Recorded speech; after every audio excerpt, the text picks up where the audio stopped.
again, or for staying on call and chatting as we continue this celebration tonight. So we will be recording the following portion of our night, and this event will be composed of a conversation between 4 DB alumni concerning their experiences in community organizing at Yale and how this organizing has shaped their experiences at Yale and beyond. So without further ado, I would like to introduce our panelists. First of all, Lourdes Rivera is a Senior Vice President of the U.S. programs at the Center for Reproductive Rights. She has a JD from Yale Law School and a BA in Latin American Studies from Yale University. Alejandro Comas Short was born and mostly raised in Portland, Oregon, and graduated from Yale with a BA in ER&M in 2019. Adriana Colon Adorno is a graduate of the class of 2020. She served as co-president to Despierta Boricua from 2019 to 2020 and was heavily involved as an organizer for DB and the Yale Endowment Justice Coalition. She is currently working as an environmental planner in Atlanta, Georgia. And lastly, Honorable Manuel del Valle is an adjunct professor of law at the Inter-American University of Puerto Rico School of Law, and also an arbitrator with the American Arbitration Association and a member of its labor, employment, and commercial panels. He is also one of the founders of Despierta Boricua. Manuel del Valle has a short presentation that he would like to share with us before we begin our conversation. I'll pass it along to Manuel. Let's see if we can do the share screen. I don't have share screen rights. You should be fine now.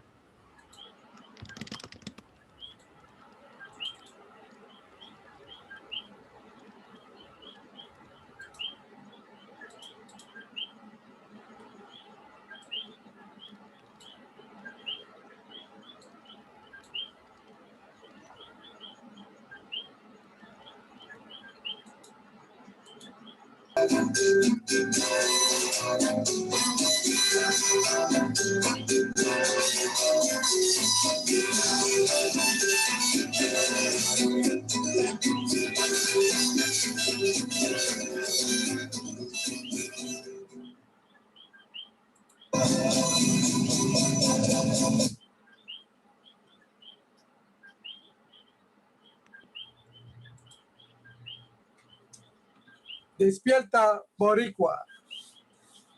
If dreams could define our reality, if our wishes could open the many doors that await, if our desires were enough to vanquish our most primitive fears, if there was just so much more time than that allotted to us, if the world could know the vision that lies within our hearts, if the world could see the beauty that arises when we caress a single flower, if the music that erupts from our lips could chasten our concerns, if the things that are were no more, if we could hold on to our hugs and kisses forever, if the clock would just stop so that we could listen to our beating hearts, if those whom we have supported could only know the love they represent, if the disguise and the pretense were stripped away, if we could disengage, rearrange, drop our rage, play renegade, if we could leave behind the trappings of poise, posture, and position, if we could be once more at the many beginnings, beginning yet again, if we could do any of these, none of them could be of greater significance in dispelling the world's constraints than when I hear you say every day and in every way, presente. And Despierta Boricua means presente. And so we founded Despierta Boricua in December 1971. Eduardo Padrón named it, and Hector Medina, Cruz Aníbal Ramos, Martín Sepúlveda, Gilbert Casellas, and Frank McLean Seward joined it with Professor Carlos Hortas supporting it. Everyone worked together for access to and accountability from Yale, based on what became the Despierta Boricua process, based on 10 values beginning with C: caring for each other, connecting with each other then and thereafter, creating a community of commitment and compromise, consciousness development by way of meetings, proposals, and curriculum, courses on the legal history and politics of Puerto Rico and the Puerto Rican experience in the United States, confrontation and cooperation with the Yale administration, context definition, identifying our context and constraints, common, look for what we had in common with each other and with others, coalition building with Puerto Ricans from throughout the country, with other like-minded groups, including Mecha, and 10, contribution to our community and others, wherever we might be, for as long as we might be. In finding the particularity of who we were as Puerto Ricans, we found the universality that tied us to everyone else on the planet. So when asked to answer the question, whom am I? We answer, as we have always done, I am awake. Despierta, Boricua. Thank you.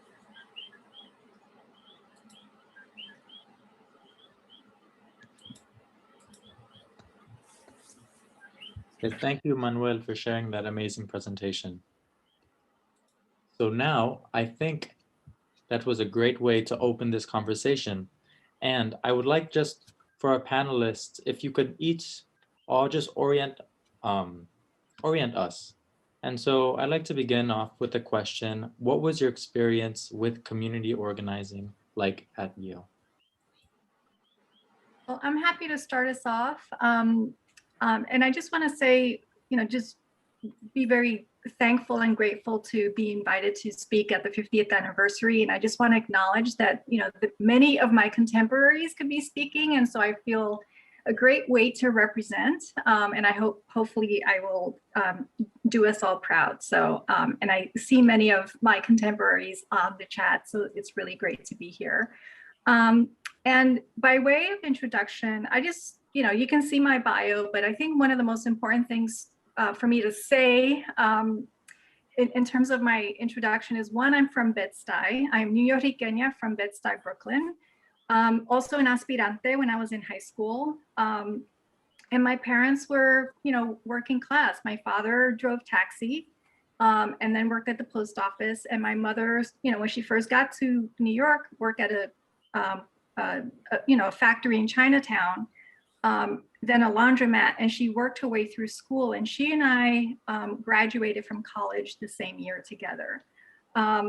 So, and I say that because that really ties into the organizing that I participated in when I got to Yale. And, so in my sophomore year, I was co-chair of DB with Alma Ayala, who was a year ahead of me. And we served on many different committees that really focused on the community that Eduardo talked about, that Manuel talked about, creating that pipeline from recruitment of low-income, working class Puerto Rican students from New York, Chicago, Miami, New Jersey, as well as Puerto Rico, from the recruitment stage, the retention stage, all those mechanisms and structures that Eduardo talked about. And from recruitment, it was paid recruitment. Yale gave us resources to go do that recruitment, and also the prop and the floating counselors. And we also organized and hosted Minority Recruitment Weekend, and that's where I met my roommate, Arlene Bayo. And prop, even though I didn't attend prop, that was a really important network for me to step into, and that's where that network of people is where I met my comadre Oxiris Barbo, who's my child's godmother. So So creating that community and also the very intentional recruitment and retention of working class and low income students was one of our main agenda items of Despierta Boricua. And I remember the committees and you know, Eduardo, you talked about, we were one of the only groups that met regularly with Kingman Booster. Well, I think that tradition carried on in the committees we participated in working with the administration. And I remember you all making fun of us because those committees were called Big Mac and Little Mac. And when you came for, you asked us if that came with French fries. But those were the structures that we regularly engaged the administration and made our demands and participated in that. And also worked very closely with Mecha, Tom Sines, who is my partner in crime, who now is the head of MALDEF, as well as BSAY and ASA, which was the Asian Student Organization. So all of this was very important infrastructure that created the pipeline, the on-ramp for us to be successful students at Yale. And one of the things that I am concerned about, and I have a question about, is, you know, to what extent is there that concerted effort and focus to make sure that there's a continued presence of low-income working class students, Boricuas at Yale. La Casa was also a very important space where we worked. That's where we had our political outside of the classroom education with programming that we co-created with members of the community, and having that link to members of the community was really critical for us. And while I was there, it was also a transition for the dean position. And so we fought to make sure that that position stayed a dean position, because for us that meant continued access and representation at equal footing as Puerto Rican students, as a Puerto Rican community on campus with the administration, as opposed to having what the administration was proposing, which was a director of the cultural center, as and rather than a dean. So we felt very strongly that it was really important to maintain that position. And then the third bucket was organizing around making sure that we had curriculum and faculty and serious academic programming that focused on not just Puerto Rican students, but the Latino community and ethnic studies. And so, and then the last thing I would just say is, at the time while we were on campus, beyond the work that we were doing, there was work around this South Africa and apartheid and the organizing to divest university resources, from the South African apartheid government. So I'm going to pause there because I know my co-presenters also have a lot to contribute to this conversation.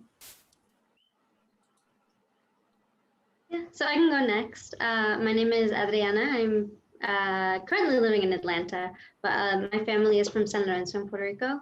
And I was co-president of DB with the wonderful Delia Burka, who I think is also on this call. So I cannot say enough how, she was also made so much possible, could never have done that alone. So forever grateful to Delia for that.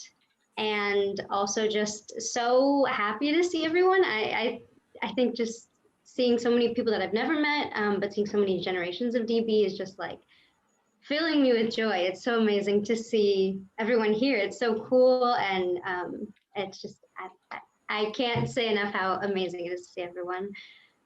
So when I was part of organizing with DB, a lot of what was going on campus, it was post-Maria recovery, I guess is the era that people would call it.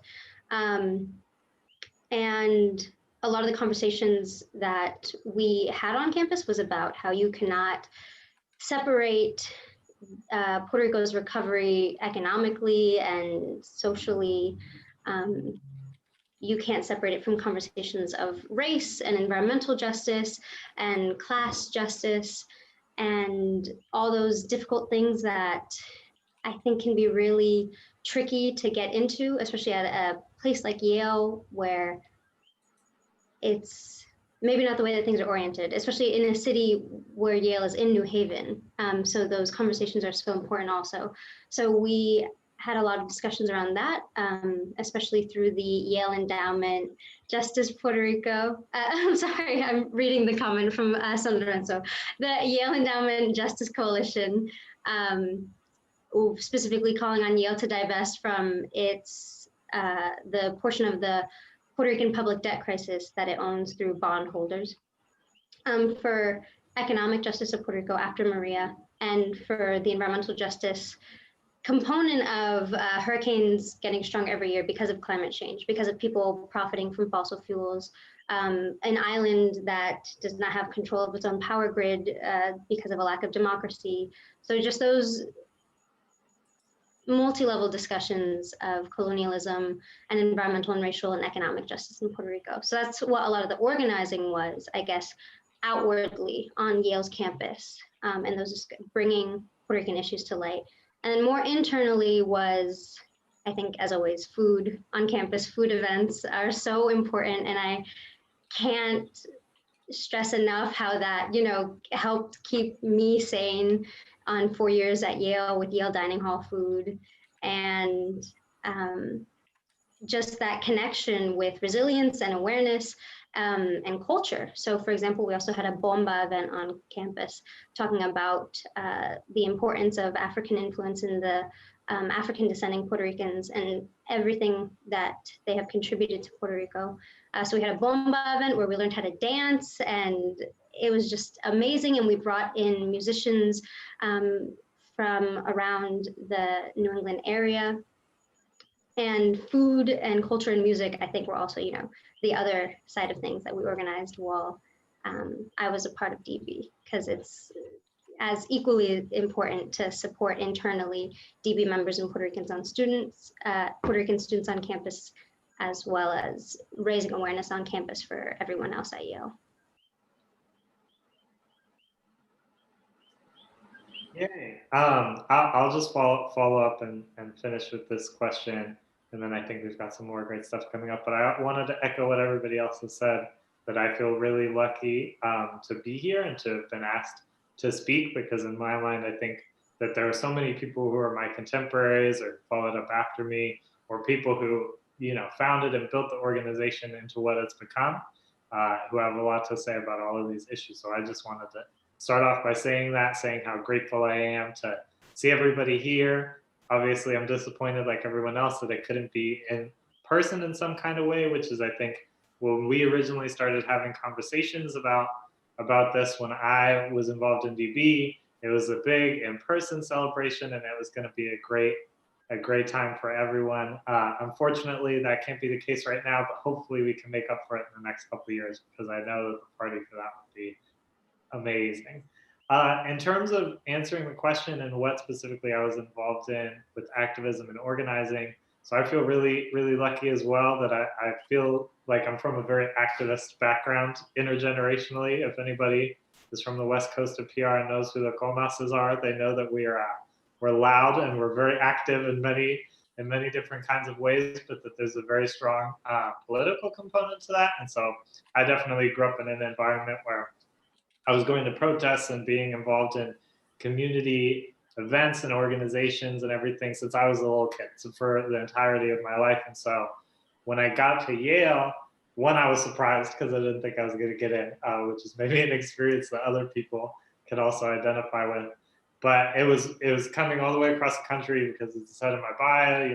I'm from Portland, Oregon, public school student. So it was a big culture shock. And one of the things that I was immediately drawn to was just the opportunity to be part of and to work with and fight for communities that I felt like were important to me and how I grew up in my life, and were important to making Yale the kind of place that I wanted it to be. And so I was both lucky and unlucky, some might say, to start at Yale in the fall of 2015, which made the news for a few reasons that year, and just was very grateful to be able to step into some of the work that other people have been doing on campus in the years prior.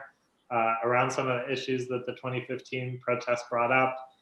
So I was very involved in all of that, and then the name changing of Hopper and some of the other things that students were asking for in terms of kind of Yale's needing to look with a much more self-critical and self-changing mindset on its commitment to racial justice, which is a little far away, some might say.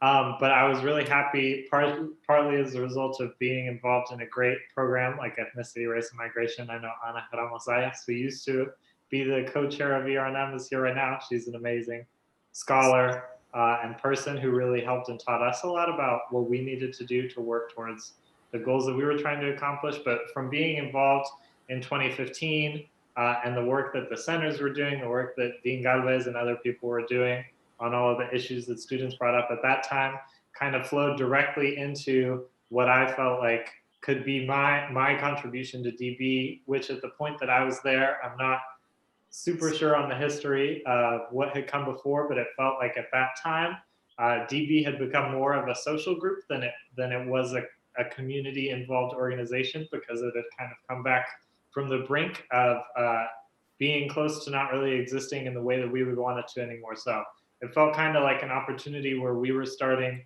from a very different point, almost starting from scratch. And I felt like it was partly my responsibility to be involved to move DB towards some of the things that I thought that it was important to be involved in, because those were things that had been important to DB's past, that history of organizing, that history of pushing for rights and perspectives for students on campus and the Puerto Rican community in New Haven and more broadly.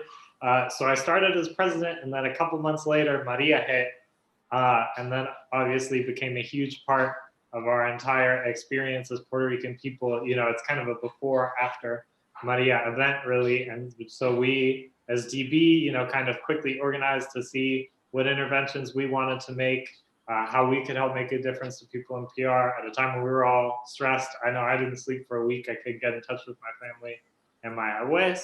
And so that became an opportunity for us to make connections with community organizations in New Haven that hopefully have been carried on and continued to this day, because I think that that's super important. So kind of those two pivotal events, I would say, really marked my time in DB and organizing for community with DB, is the things that happened in 2015, which DB and Puerto Rican students were a part of. And then obviously anything to do with Hurricane Maria, we were very much part of those discussions. And I was really, really happy to be able to then step aside when I had things like my thesis to write, and pass on that work to people who were working in the Environmental Justice Coalition, to people like Delia and Adriana, who did an amazing job. And really just, I feel like at the very most that I did was maybe lay a little bit of a foundation by which people like Adriana and Delia and those that have followed have done so much amazing work. So I'm just so happy and proud to be here and to be able to talk about this and to recognize the things that DB has been able to do since my time as well, because I think that they've really stepped up in terms of the activism and community involvement that we've been a part of. Because that's so much a part of our history as an organization, I think it's great that we're having this discussion and getting back to that place. Yes, thank you all for sharing those answers. I mean, what has come across to me, what has struck me, is how much DB's history of activism hasn't operated in a vacuum, and how DB has always been in conversation with other groups on campus, whether it be BSA, the EJC, Environmental Justice Coalition. So my next question, and anyone feel free to jump in, is just to speak to the type of collaboration DB had with other groups. What did it look like? To what ends? Just please feel free to jump in.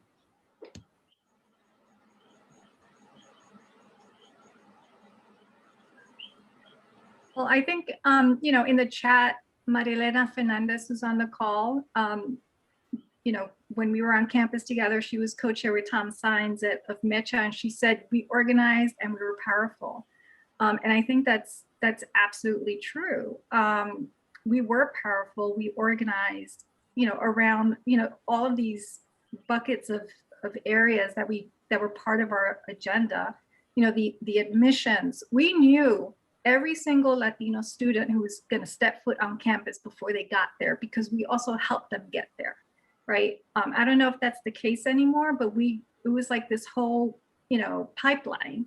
And that was because of our organizing. You know, you know, I remember all of the academic programs and, you know, including Manuel's class, right? You know, we organized to have, you know, Manuel be on campus and teach his 2 classes. You know, Maria Elena, you know, I remember like Sandra Cisneros, you know, and learning about the book, This Bridge Called My Back. I mean, so those are the kinds of things that were really critical.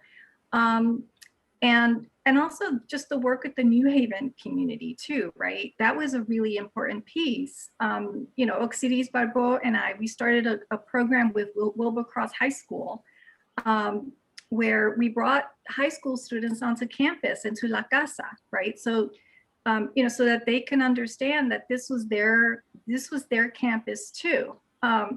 So, you know, so there was that organizing that was happening, not just across the student groups, but also with people in the New Haven community. And there were people on campus, and also there were 2 main strikes that were happening with the workers while we were there, and many of our students were also part of that labor organizing. There was a professor, Zaragoza Vargas, who was, you know, a labor historian who also worked with the workers. So those are the kinds of things that, you know, many of us were involved in, and very much, you know, cross organization, a lot of that collaboration that was happening. I think what you get is a blend. The first things we did was analyze where we were. We opened up the Blue Book, and it said Yale University is a corporation. Said, well, you're a corporation, then we're going to have to treat you like a corporation. We're your board of directors. How is it that you operate? And Yale operates being invisible so it can do what it wants or decides without accountability.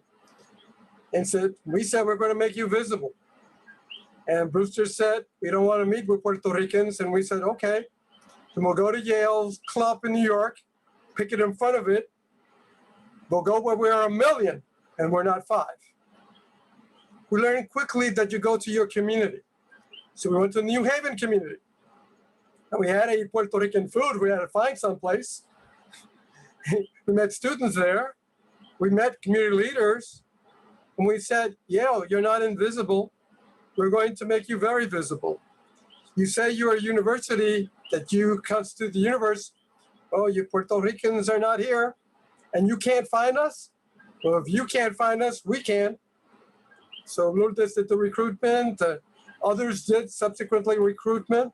But we began to analyze what is going on here. Are we at Yale or not? Do we co-opt Yale before it co-opts us? You know, the Ivy League has the power to crush stone, has the power to destroy dreams. It also has the power to promote and propel dreams. And we said, well, we're going to go with the dreams we have and tie it to communities everywhere. Puerto Rican students groups from throughout the Northeast, to the Chicano pachangas that were at Yale and at Harvard and at Princeton, etc. We began to copy programs that were successful elsewhere and bring them to Yale and adapt them. But in terms of reaching out, Despierta Boricua goes through all kinds of cycles. There's a high cycle and everybody's involved and does something, and there's a low cycle and they disappear and they go social and they go to partying or the eating and then they come back in cycles. Okay, so there's Alejandro and Adriana supporting us in Puerto Rico without power for 45 days. No electrical power. No one knows where we are and no one can reach us. I was here during the hurricane. I heard that thing come through. I heard it and saw it and lived it and its subsequence. And every care package we would get from the States was a special delivery. I cannot even underscore what that meant. To get a package of whatever, salchichas, whatever, from the States, so we could carry on. But in both circumstances, we reach out. We reach out to those who are like-minded. Mecha was always there. My college roommate was a Chicano from Albuquerque who didn't know he was a Chicano. He had to kind of educate that piece. He is now the Director of Mexican-American Studies at the University of New Mexico, tenured in history. All of us went through those phases because all of us had that one thing called the arrogance of youth. But we also had a superpower. And our superpower was in combination. We all knew we were Puerto Rican. Well, that's a superpower by itself. But we understood the secret of the civil rights movement. And what was that? That in community and in coalition building, you find joy. We found out where there was joy. Joy exists in service and gratitude. Every day, in every way. We found that out. And we kept going. And I invite all of us to continue going down that route. Yes, Manuel, and on the theme of continuing to go, now that we've understood how Hurricane Maria and other factors from the 60s have influenced your times at Yale, my next question to you all is, how have you leveraged your power as a Yale graduate and the privilege that comes with that to helping the communities from which you come?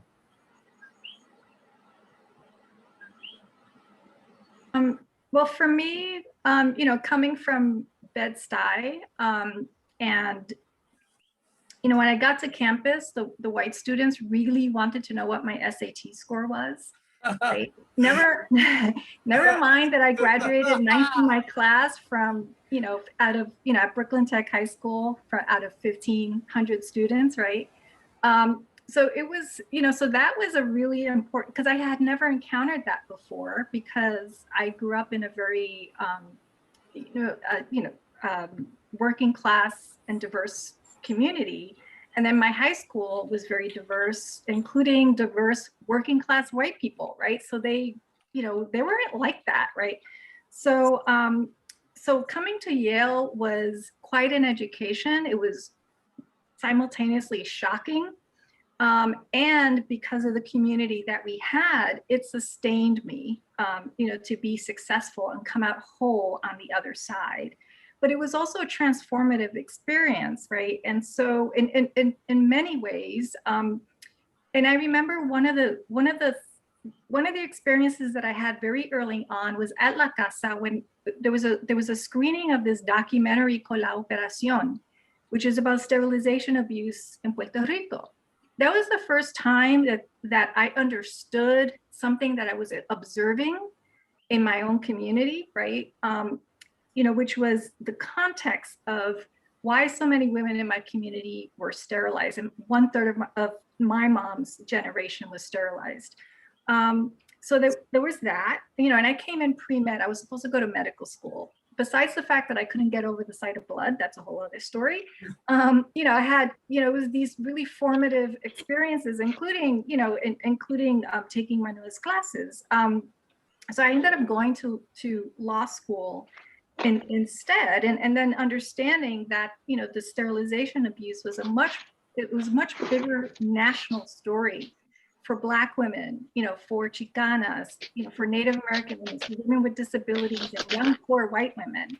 It was so common in the South that Fannie Lou Hamer used to call it the Mississippi appendectomy, right? So that experience was very formative to me. And why I believe so strongly in self-determination and bodily integrity, and and the autonomy to make decisions about one's own sexual and reproductive health decisions, right? So, and also the Yale imprimatur, and let's not lie, having that like stamp of Yale, and I was a double Yale, really opened the doors for me, even within public interest, even within legal services. I was often the only person of color in the room, in national meetings, in my organization. And one time where I did overlap with another Latina, I was often confused with her. We were like the same person, right? And these are people who are on our side, right? So So that was, you know, and the fact that I traveled abroad as a junior, I lived in Brazil, you know, I did that junior semester abroad, which gave me a much more global perspective. All of these experiences then prepared me not only to become a health law and policy and reproductive rights lawyer, but also to work at the Ford Foundation and to take on not just a US, but a global portfolio. And in these roles, again, with all those skills and that perspective that I cut my teeth with at DB, coming into those jobs with a mission where I was able to marshal resources differently to groups doing work in our communities, to shift those resources to people of color, women of color led organizations, not just in the US, but globally. Rather, you know, shift money from the international INGOs to groups on the ground doing that work in community. So, so all of these experiences have really culminated in my, you know, it's my mission-driven work, and that really started with DB. I'm happy to go next. One thing that I've really been struck by just in hearing other people's discussion and seeing what's going on in the chat is just some of the similarities in terms of the experiences the people who were at Yale in the 70s and 80s had and what they were working towards and fighting against. And maybe the names of some things have changed and the circumstances, whether it's apartheid or whatever, but I think it's interesting and informative. It speaks to the work that we need to keep doing as a community, that it seems like we're still encountering some of the same challenges. I think that says a lot. To your point, Lourdes, I think a really important thing that I was happy to be involved with, because I also worked at La Casa as a PL, floating counselor, ethnic counselor, was that we did call every single Latinx identifying student personally. And so there is still an effort to continue to build that legacy of recruiting students. I also share your concern, I would say, in terms of what the demographics from a class point of view, particularly of students are. And of students, I think one thing that I was always really interested in and passionate about was of students who are coming from La Isla to Yale. I feel like we could do a better job as a community of trying to reach out to and get a more diverse group of students from a wider group of high schools potentially on La Isla is something that I'm really passionate about. And then when it comes to the work that I do and now and how DB helped inform that, I think it was obviously super impactful, along with the time that I spent in ethnicity, race, and migration with people like Profe Ramos Zayas, in terms of helping us to understand a bit more about the world that we have always lived in, and probably knew on some levels that we lived in, to be able to get the tools and the language to understand and speak back against some of the structural problems that we've been faced with, whether it's structural racism in the US context, whether it's structural racism mixed with current colonialism in the context of the US's relationship to Puerto Rico, right? So those things in combination with each other, and the ability to be able to organize, to do work around a variety of issues during the time that I was involved with DB, was super impactful in terms of me thinking about how I needed to work intersectionally moving forwards to make sure that I can support the communities that I care about, because we were also involved in things that, like, a lot of people might say weren't really connected to Puerto Rico, in the sense of there was a lot of, particularly post-2016, going on with immigration and deportation of people who didn't have the proper documentation to be in the United States. And we were involved, both myself personally and other people in DB were very involved in the organizing that New Haven was going through during that time as a New Haven community and as a Yale community, along with groups like Mecha, to support the cases of people who were under deportation proceedings. And I think that really is impactful to the work that I continue to do now. Obviously, I'm much less far along in my career than people like Lourdes and Manuel, but now I work with the Latino community organization, working with high school students, juniors and seniors nowadays here in Portland, where I'm from, at the high school that's right next door to the one that I went to. So I feel a lot of responsibility coming with that Yale stamp, like you mentioned, Lourdes, of that I come from the same community as these students, and I feel like they unfortunately haven't been told, and I don't think that I was necessarily told either when I was in high school, that these things are possible and achievable for them if going to college and going away to college and going to somewhere like Yale is something that they want to do, to be able to give them the resources to understand what they can do to get there, and to understand that their own positionality as students, as Latino students from Portland, who are from public schools, do have a lot to offer the university, do have a perspective to offer the university that's unique. And so I've just tried to carry that forward, obviously, because it's the West Coast. Most of the students who I work with aren't Puerto Rican.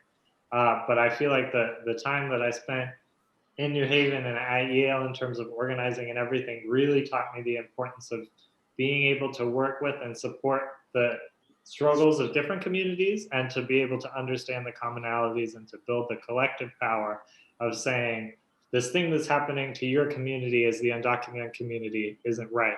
And we as Puerto Ricans should utilize the privilege that we've been given in terms of documentation of having US citizenship, however you may feel about the processes of why that's the case, to be able to advocate for people who might not have the ability to speak as strongly as they would like for themselves. And so that's something that I'm just really grateful that both DB and La Casa and ERNM and other institutions that I was a part of at Yale, I was very involved in the house as well, were able to teach me. So I'm really grateful for all of that. And I'm ready for the next person to go as well.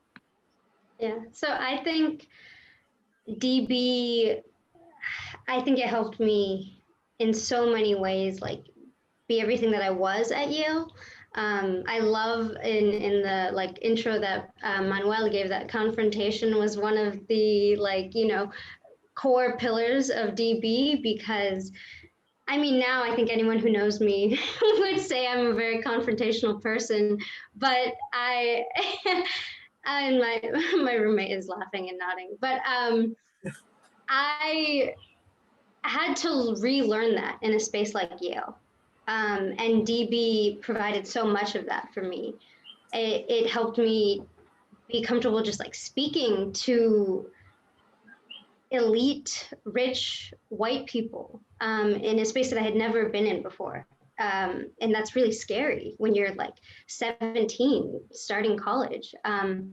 So DB helped me become everything that I was at Yale, and has now prepared me for I'm in environmental planning in Atlanta, and even in a diverse city like Atlanta, I'm the only woman of color in my department, and one of two people of color in my department, and in the entire wider building that I work in, one of very few people of color.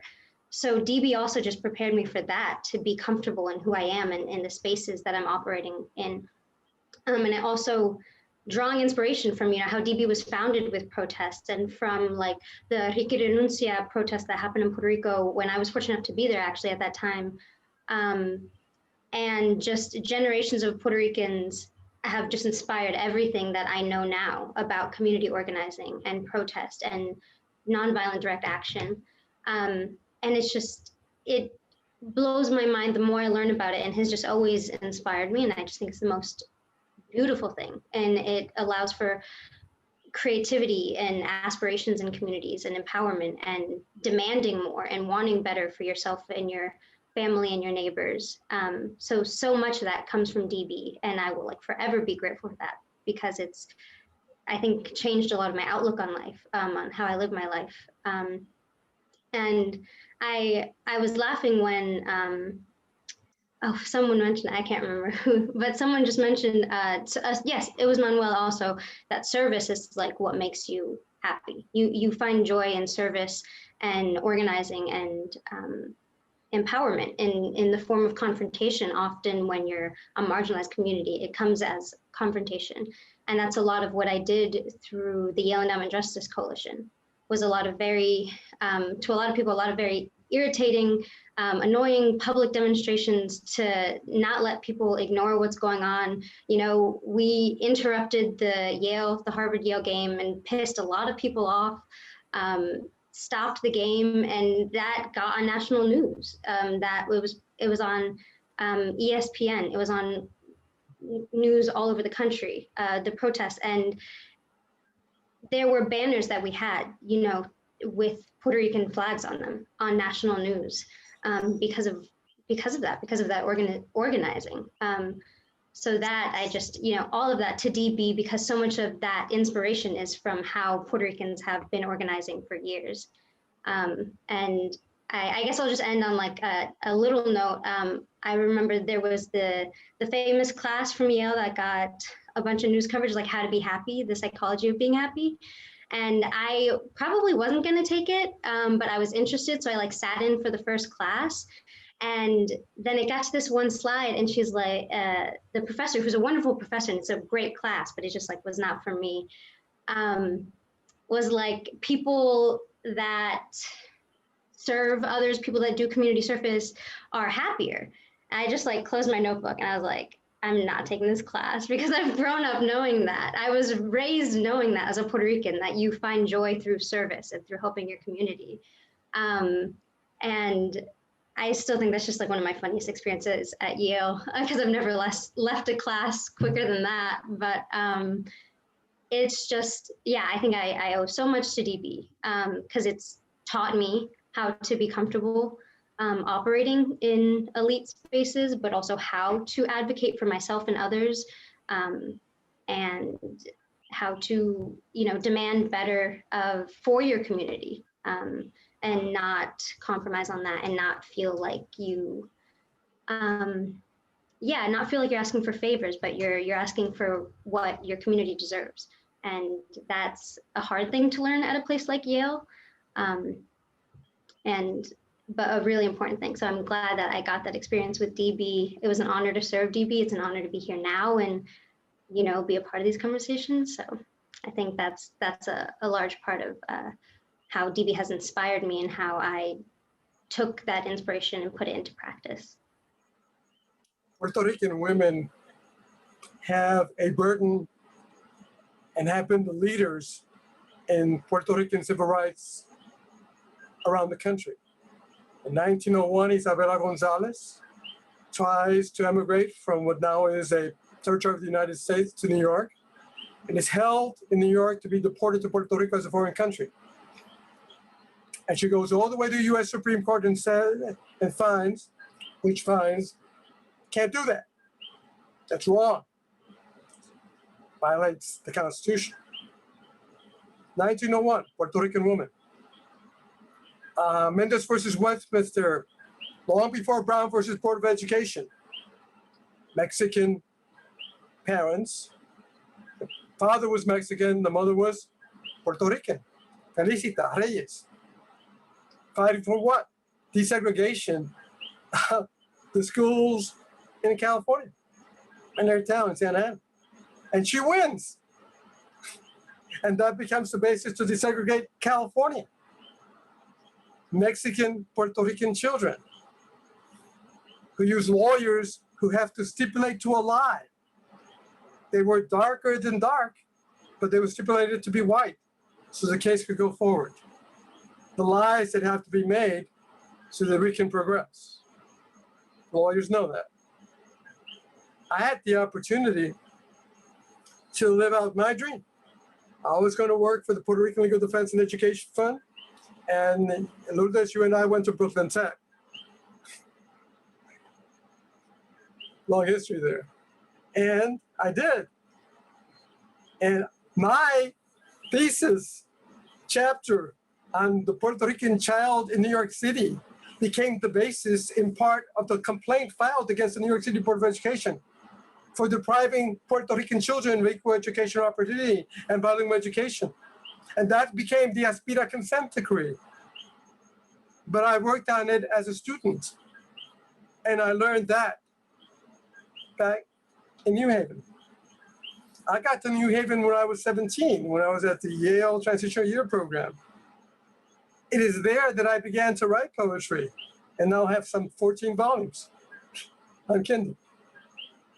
It's there where I understood the importance of recording and reading and writing And that other R, you know, is reading, writing, and arithmetic, but they forgot the fourth R, rigor, discipline. I learned a lot about that as I went forward.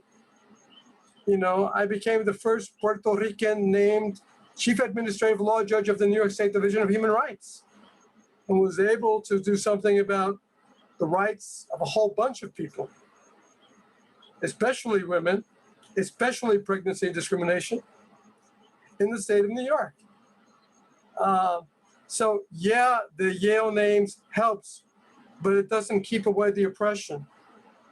When I got to Puerto Rico, I found that I didn't have the 800-pound gorilla. I didn't have to prove myself anymore. I could just be me and enjoy just being me. I didn't have to prove I was better than or equal to, it didn't matter.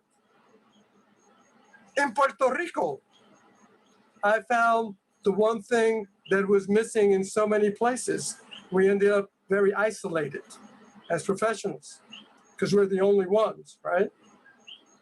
I found a community that cared and that knew, however poor it might be, how to love, how to share. That's what I found. I found that the values we have talking about at Yale were the ones we could abundantly available here, regardless of poverty. So I don't say low income, I say poor. I don't say food deprived, I say hungry. My people have taught me to be plain and simple. And right now,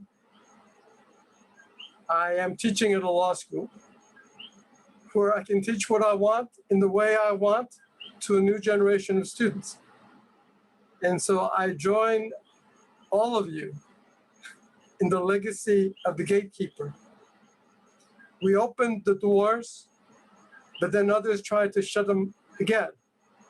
And we open them again, and they try again to shut them down.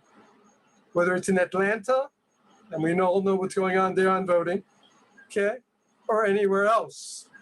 We're all fighting battles where there's a lot of pushback.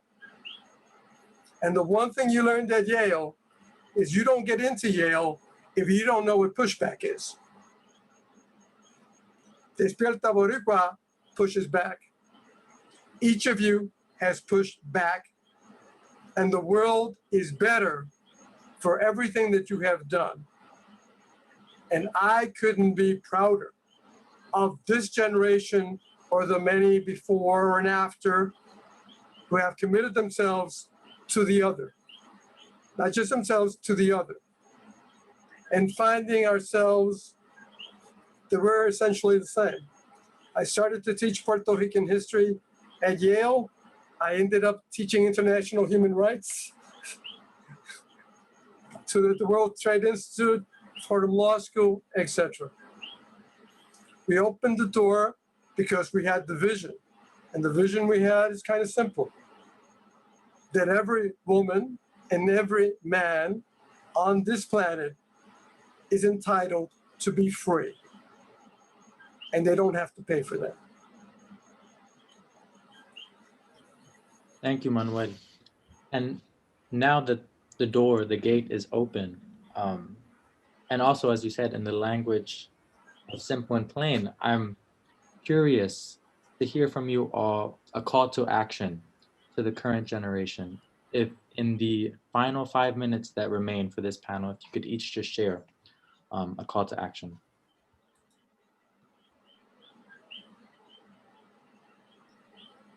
Well, I have two. One that some of us have already started working on, which is making sure that the DB history is professionally archived and curated and made available to all who wants to, who wants to see it. And Ana Ramos, who is a professor here at Yale, has already been in contact with the Sterling Library, and there will be more information to follow. A call out to everyone so that we can look through all of our old paper files and photos and posters and all kinds of things to donate to that archive. We are part of the Yale history, and like Yale Women and everyone else, and you know, that our presence has to be perpetually known. So that's a project that I think is going to be incredibly exciting and proper for our 50th anniversary. The second one is coming back to this issue of recruitment. And I don't know what form it takes, but I feel like this is an imperative, a collective imperative to make sure that, look, I'm not going to lie, my daughter just got into Yale and I'm thrilled about it, right? You know, but she would be fine going anywhere else too. But what's transformative is making sure that this opportunity exists for, as Manuel says, you know, poor Boricuas, you know, who normally would not have this opportunity, because it is a transformative experience. It gives a platform. So, and again, I don't know what form it takes, but I think as current students and alumni, I mean, I would be happy to do recruitment trips and, you know, beyond COVID, you know, to go to high schools here in New York to talk to students, you know, to let Latinas, Latinx, and Boricuas know that they can, you know, that there's a place for them here at Yale. So those are my two, which I hope are very concrete and doable.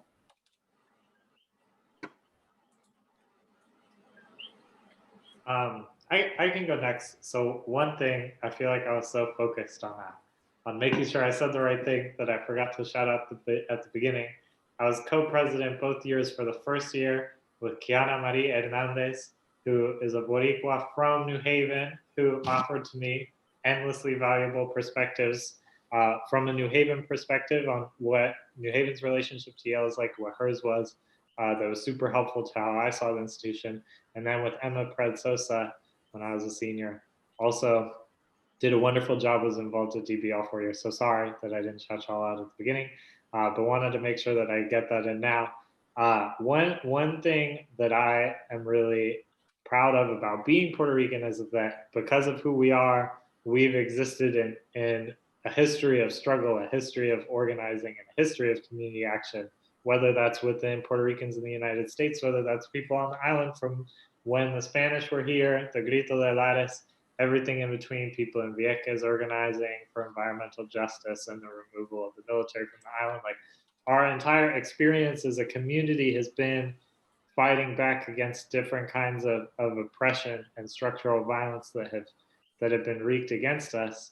And one thing in terms of a call to action, I'm happy that the people from La Casa are here, because maybe they could clarify a little bit more about this right now. But one thing that I'd be interested and invested in is if there is a way that we could create some kind of alumni endowment or fund that would help support specifically the work of Despierta Boricua and the students there, because I know that the resources, at least when I was working at La Casa, that they were able to devote to each student group was not commensurate with the amount of work that we or any other of the student groups at La Casa wanted to do.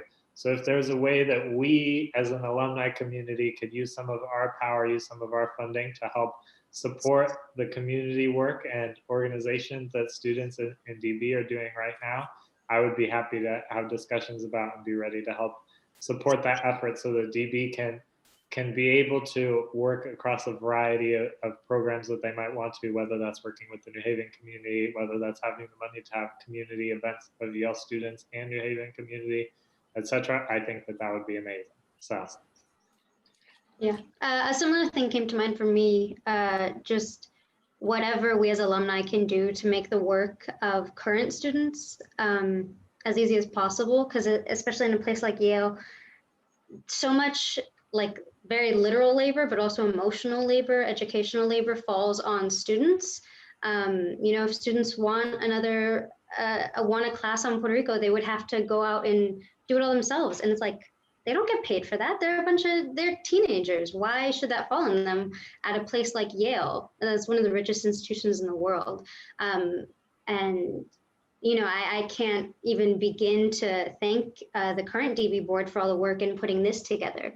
So just things like that, it's just everyday labor that falls on current students, just out of the, you know, the love and the passion of their heart. So, you know, especially I'm sure a fund would be an amazing idea for DB alumni to contribute to that could just help take some of that responsibility off of students. Because I mean, I was there and I know how crazy it can be.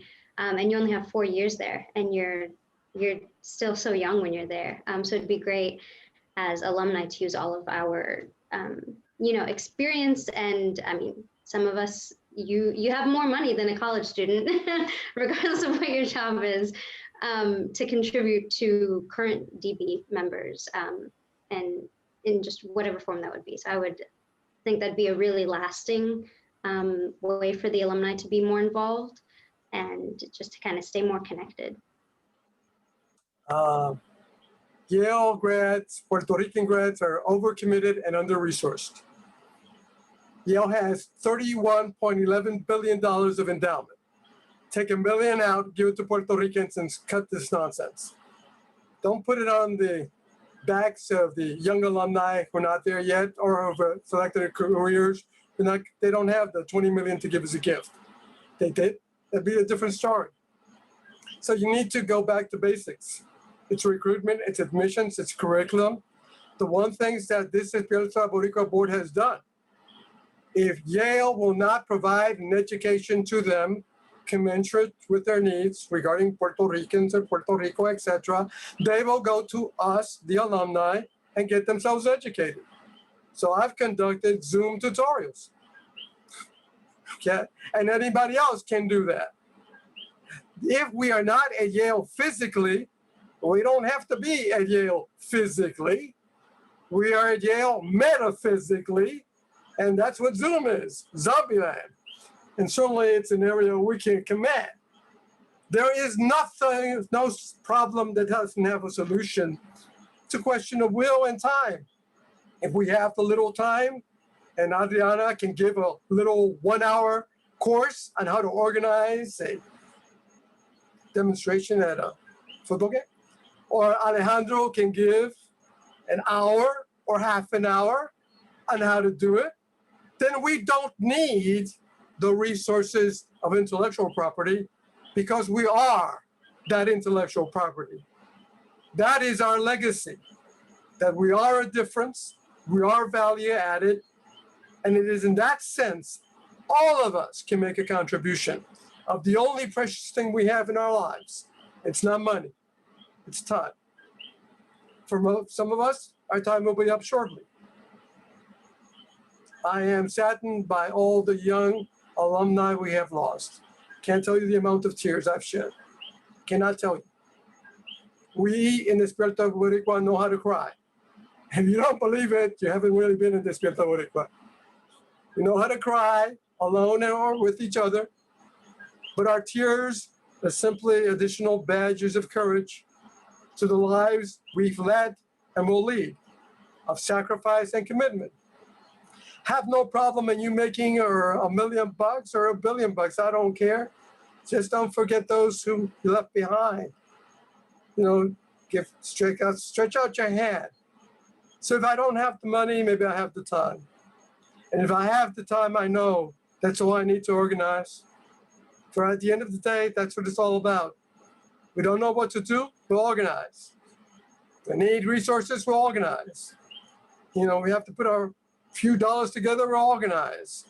But don't forget that Yale is a nemesis as well. It should be doing the recruiting it has not done. It has defaulted on the recruitment for admissions. It has played this game against us, and it will continue to.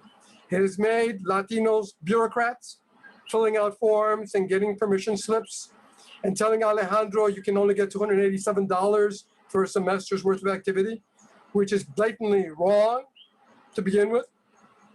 Alejandro is right, but he's right because Yale is wrong. And it is our job to make Yale right, to turn that vessel around, that it may be a resource for our communities, for those presently there ongoing. And I haven't even talked about mental illness and the stress of this pandemic on so many, okay, and the hurt that that has caused. So I think there's a lot to do. But if you want a deep pocket, in a quick deep pocket, Then you go to the people who have the deep pocket. And I think $31.11 billion is an awful lot of money because you ain't asking for $1 billion yet. But someday you may. Someday we will be more. And there will be Alejandro Comas or Lourdes Rivera or Adriana Colon College or Hall or whatever, or scholarship or fellowship. It doesn't matter what the name is. We could have called Despierta Boricua Mofongo. We didn't. Mofongo tastes a lot better. Yeah. We said we'd be awake. So let's not go to sleep. Let's stay awake, do what we must in the time allotted to us. Yes, thank you all for these words of wisdom, inspiration. I mean, I don't know about the audience, but myself personally, just listening to you all in this final round of call to action, I think this whole 50th anniversary has in itself been a huge sort of regenerative like boost of energy to DB. And I can't thank you all enough for sharing your time with us tonight. So round of applause to all of our panelists for coming over Zoom, a virtual Zoom. And I would like to now provide the space for Profesora Ramos Rezayas to speak to DB's efforts to archive and how that's working with Sterling Library. Sounds good. It's going to be very quick because I know that everybody wants to go to the party. I don't know what that would look like in Zoom, but so I was talking to Lourdes. Lourdes and I were kind of like talking on the phone informally, Lourdes Rivera, who just spoke. So one of the things that she had raised was this idea precisely of the archiving and getting materials from people. Like a lot of us have photos or programs for DB activities or maybe posters or anything related to our time at DB that we may have kept and it's laying around. So we thought we would ask all the people here, if you have those materials and you would kindly donate, or even if you don't want to donate the physical material, maybe you can digitalize or we can digitalize and send them back to you. So when I brought this, when we brought this idea to Dingalves, it turns out that there's also something already, like an initiative being started within DB already to do this, and that there are boxes at La Casa and all of that. So after that, we sent an email to this lovely archivist, Bill Landis. Some of you may have known him. He's one of the head archivists at Sterling Memorial Library, and he's willing also to help us to like actually do this really well. Mecha donated their materials when they moved to La Casa. And those materials have been kept really nicely. My students get to see them all the time because I take them there to do research. And they are very accessible. They're very well organized. They're preserved in the right way. So if any of you is interested in donating because you have things, maybe I think it was Christian. Christian said yes, right there on the chat. If you can contact Christian, he will let you know where to send the materials and how to do that. And we're willing, I'm willing, like if you need payment to have them shipped or whatever, just still, I would love to get them to where we need them. I think it's the way to benefit everybody. I mean, we do need to leave our history. There's not a DB archive. There's archives on so many of the student groups, and there's nothing on DB at the library. So anyway, so maybe if you guys can have anything, please send it our way. Contact Christian and he will be a liaison for doing this. And at some point, a group from DB as well as from Sterling, and we can all talk and negotiate how this is going to happen. So thank you. Thank you so much. And thank you to everybody in DB for doing this. It's just, you guys have worked so hard on this. Really appreciate it. Yeah, thank you so much for those very kind words and for really giving us a really great breakdown of what that archival process can look like. Just to kind of reiterate what Professor Ramos Zayas was sort of stating, if you would like to either be involved in sort of donating or would like to be involved within that archival process, I think the best way that we're going to move forward, that we can move forward with that, is just by sending out to all individuals who registered for this particular event and just DB's 50th in general. We can send out that address to which you can send things, and then we'll have a follow-up as to where, if you'd like to donate, you can donate personally to us, or how we can sort of get that fund started. So we can sort of leave it off there with formalities, and we'd like to sort of transition more into a space where we can sort of more informally chat if you'd like to stay. I'd like to give a little time for individuals if you have to leave and you can't participate in sort of our little DB Zoom social event. You can feel free to leave now. And if you'd rather stay, I'm going to be opening up some Zoom rooms that you can feel free to join. You can